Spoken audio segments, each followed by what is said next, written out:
Hydra के बारे में सुना है ग्रीक माइथोलॉजी में, या इंडियन माइथोलॉजी में रक्त बीज के बारे में सुना है? आप अगर देखोगे तो पूरे विश्व में कितनी भी माइथोलॉजी है उनमें हमेशा एक ऐसा असुर होता है जिसको मारने से या उनके खून से या उनके कटे हुए सर से हमेशा मल्टीपल और सर या उनके ही जैसे और असुर बनते हैं। जैसे कि हाइड्रा है ग्रीक माइथोलॉजी में, अगर आप हाइड्रा का एक सर काटोगे तो उस सर से 2 ऐसे और सर निकलते हैं। या इंडियन माइथोलॉजी में एक ऐसे असुर थे जिनका नाम है रक्त बीज, जिनको काटने से जहां पे भी उनका खून का एक भी बीज गिरता था वहां से एक असुर खड़ा हो जाता था। अब ऐसे असुरों को मारने के लिए भगवान को या जो हीरो हैं ग्रीक माइथोलॉजी में उनको कई नए तरीके से, टैक्टिक से, स्ट्रैटेजी से इनको डील करना पड़ता था। सिंपल स्ट्रेट फॉरवर्ड फाइट नहीं हो पाता था। ये माइथोलॉजी की बात मैं क्यों कर रही हूं? क्योंकि आज भी एक ऐसा असुर हमारे सामने है जो उनका कैरेक्टर है, फीचर्स है, वो आज ऐसे असुर की तरह बन चुका है। मैं बात कर रही हूं आज टेररिज्म की। जैसे कि आजकल हम बात कर रहे हैं बॉन्दी बीच में जो अटैक हुआ है, जिसके पीछे कहा जा रहा है कि ऐसे 2 शख्स हैं जो कि लास्ट मंथ फिलीपींस गए थे और उनका जो ट्रैवल ट्रेस किया गया है, कहा जा रहा है कि वो ऐसे जगह पे गए थे जहां पे आइसिस का कंट्रोल है।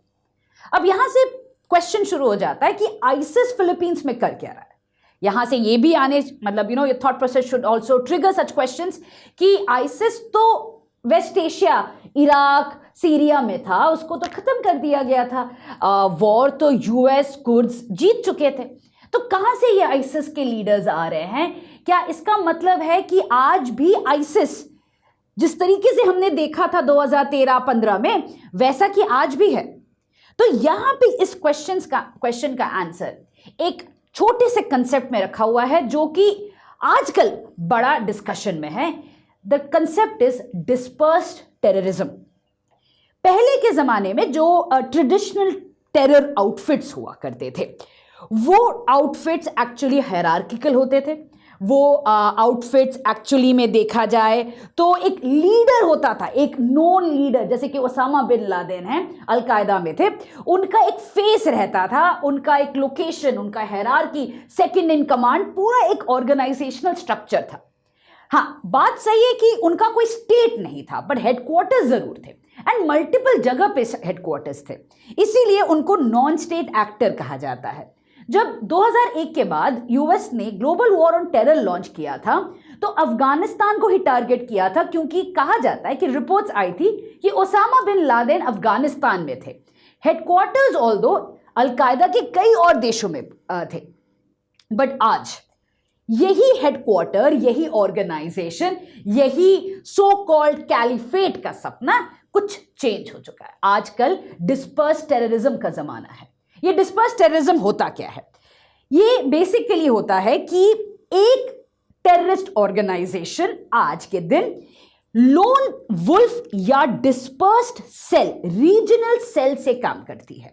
ये रीजनल सेल मतलब एक सेल काम करती होगी फिलीपींस में, एक अफ्रीका में, एक यूरोप में, एक किर्गिस्तान में, हर कंट्री में कोई ना कोई एक रीजनल नेटवर्क बना रहेगा। अब अगर आप एक को अटैक करोगे दूसरे तभी भी एक्टिव रहेंगे, जैसे कि आइसिस खुरासान है आज के दिन में, और भी कई सारे आइसिस के रीजनल सेल्स पाए जा रहे हैं। अब इसका मतलब है आप कोई एक लीडर को टारगेट नहीं कर पाओगे, एक कोई हेडक्वार्टर या ऑर्गेनाइजेशनल स्ट्रक्चर को नहीं टारगेट कर पाओगे, क्योंकि ये रीजनल सेल किस तरीके से कनेक्टेड है? They are connected by ideology, they are connected by the common vision of ISIS, but इनको कैलिफेट नहीं बनाना है, उनको इस्लामिक स्टेट नहीं बनाना है, इनको बनाना है, और इनका जो कॉमन एजेंडा है इट इज ग्लोबल जिहाद। तीसरा चीज जो है, फाइनेंशियल डिस्पर्स हो चुका है, डिवोल्यूशन हुआ है। मतलब पहले जो हम लोग फाइनेंस ट्रैक करते थे या एफएटीएफ करता था, वो आज के दिन हवाला के थ्रू मल्टीपल रीजनल सेल्स में जा रहा है। अब इस तरीके से, जिस तरीके ये जो नया मॉडल है टेररिज्म का, इसको टैकल करने के लिए पहला मॉडल या पहला जो स्ट्रैटेजी था वो नहीं काम करने वाला है। चलिए इसको और समझते हैं। अब ये सब इंपॉर्टेंट है कि आज के दिन क्यों डिस्पर्स टेररिज्म और बढ़ गया है। अगर देखा जाए, जब से आईसिस को डिफीट किया गया था या अलकायदा को ओसामा बिन लादेन के बाद खत्म किया गया था, अलकायदा के खत्म होने के बाद अलकायदा के कई स्प्लिंटर ग्रुप्स क्रिएट होते हैं, अलकायदा इन अरेबियन पेनिनसुला, और कई सारे ऐसे आते हैं जो कि अफ्रीका को हब बना लेते हैं और वहां से एक्टिविटी करने लगते हैं। और प्रॉब्लम वही होता है कि वही ऑर्गेनाइजेशन, वही लीडर के पीछे ड्रोन अटैक्स के वजह से बिना बूट्स ऑन ग्राउंड ड्रोन्स के थ्रू लीडर्स को मारे जा रहे थे ना। सिमिलरली अगर आप आईसिस का एंड देखेंगे, आईसिस के एंड के बाद भी लीडर को टारगेट किया गया, बट फुट सोल्जर्स जो थे वो अभी वहीं पे हैं, एक ओपन प्रिजन में हैं, बट आइडियोलॉजी खत्म नहीं होता है। सेकेंड चीज है कि उनका जो लर्निंग था अबाउट वॉर या रेडिकलाइजेशन का जो इम्पैक्ट था वो अभी भी है। तो अब क्या हुआ, दे रियलाइज कि हमें एक जगह पे नहीं रहना है, हमें डिस्पर्स करना है पूरे वर्ल्ड में, एक स्टेट नहीं बनाना है, एक कोई विजिबल टारगेट नहीं देना है। अब इसके मतलब दो चीज से होना है। क्यों? एक, अगर हम डिस्पर्स होते हैं, वी हैव रीजनल सेंटर्स, दो चीज होगा। एक, हमें रिक्रूटमेंट में इजी रहेगा क्योंकि हम लोकल क्राउड को रेडिकलाइज अच्छे से कर पाएंगे। दूसरा, फाइनेंस कोई ट्रैक नहीं कर पाएगा। आईसिस के एंड के बाद और आईसिस खुरासान के राइज के साथ यही डिस्पर्स टेररिज्म का मॉडल आज दुनिया में शुरू हो चुका है। अब आईसिस की बात करते हैं क्योंकि आईसिस फिलीपींस पे आजकल बड़ा डिस्कशन चल रहा है। आईसिस का एक हाइब्रिड मॉडल है। हाइब्रिड मॉडल मतलब आईसिस का डिस्पर्स जो मॉडल है, इट वर्क्स थ्रू प्रोविंशियल विलायट्स। व्हाट इज दिस प्रोविंशियल विलायट्स? बेसिकली उन्होंने वर्ल्ड को प्रोविंसेस में डिवाइड किया है, हर एक प्रोविंस में they have a regional cell जिनको वो विलायत बोलते हैं। जैसे कि साउथ ईस्ट एशिया में फिलीपींस में है, खुरासान है, ऐसे कई सारे, बट अफ्रीका उनका मेन हब है। अब दूसरा चीज क्या है, एक कोई लीडर नहीं है, ना ही कोई ऑर्गेनाइजेशनल हायरार्की है। उन्होंने कहा कि डिसीजन मेकिंग डिवोल्यूशन के बेसिस पे काम करेगा, मतलब regional cells will be responsible of their विलायत, they will take decisions on their own, which further means lone wolf attacks बढ़ेंगे और ये जो टेरर सेल्स हैं ये स्मॉल स्ट्रैटेजिक अटैक्स करते रहेंगे। इनका आज के दिन में अगर स्ट्रैटेजिक अटैक करना है तो वेपन ऑफ चॉइस जो हो गया है वो केमिकल एंड बायोलॉजिकल हो चुका है।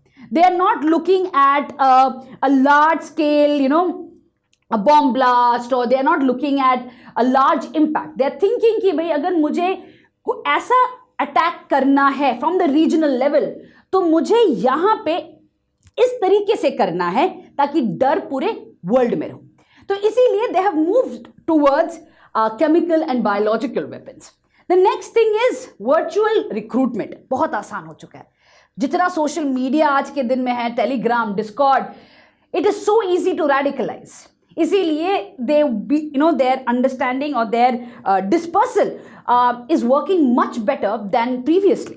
And the next is financial dispersal. जैसे कि मैंने कहा कि आज के दिन में मल्टीपल सोर्सेस से पैसे आ रहे हैं to different regional cells. Whom will you track and how will you track? Very difficult to figure out कहां से कहां जा रहा है हवाला, multiple हवाला streams, and then where is it leading to? So many conflicts in the world. चाहे वो आप म्यांमार की बात करो, यमन की बात करो, रशिया यूक्रेन की बात करो, सुदान की बात करो, multiple conflicts going on in the world. And multiple conflicts का मतलब ही है there will be displacement, there will be illegal trading of humans, human trafficking, there would be drug trafficking, there would be arms trafficking, so many illegal trade happening, and all of this will be happening through hawala, strengthening whom? The terrorist organizations across the world. That is the underlying factor that's happening today. Now, the question is, how should the state react? Because at the end of it, the question is कि ये तो नया form है, strategy भी बदलना पड़ेगा। पुराने वाले स्ट्रैटेजी के बेसिस पे हम टेररिज्म से नहीं लड़ पाएंगे, तो कैसे लड़ना है? आज के दिन में दो चीज है। एक, स्टेट को अभी फोकस करना है कि किस तरीके से वो डी रेडिकलाइजेशन पे फोकस करें, क्योंकि हम टेररिस्ट को कंट्रोल नहीं कर पा रहे, उनके डिस्पर्शन को कंट्रोल नहीं कर पाएंगे, बट अपने सिटीजन्स को तो कंट्रोल कर सकते हैं, अपने सिटीजन्स को डी रेडिकलाइज कर पाएंगे। अब उसके लिए सिविल सोसाइटी का हेल्प बहुत ज़रूरी है। तो सिविल सोसाइटी के through, what is civil society? Civil society is not हमारे neighbours and everything, it's basically media, education, family, it is समाज जिसे हम कहते हैं। अब उसी के बेसिस पे हम ये डीरेडिकलाइजेशन कर पाएंगे। सोशल फॉल्ट लाइन्स जो हमारे सोसाइटी में है, जैसे कि कास्ट बेस्ड, रिलीजन बेस्ड, इन सारे फॉल्ट लाइन्स को हमें एड्रेस करना पड़ेगा, वरना यही फॉल्ट लाइन्स जिसे मार्जिनलाइज करेगी उनको रेडिकलाइज करना बड़ा आसान हो जाएगा। तो we have to work towards addressing social fault lines, we have to work towards deradicalization at the grass root, तभी जाके हम इन रीजनल टेरर सेल्स को कंट्रोल कर पाएंगे, वरना लोन वुल्फ अटैक्स बढ़ने वाली हैं across the world. Every social fault line, चाहे वो रेस के बेसिस पे हो, चाहे वो रिलीजन के बेसिस पे हो, will be used by these terror outfits to radicalize and have more terrorist attacks. Because of the changing nature of terrorism, we have to change our strategy.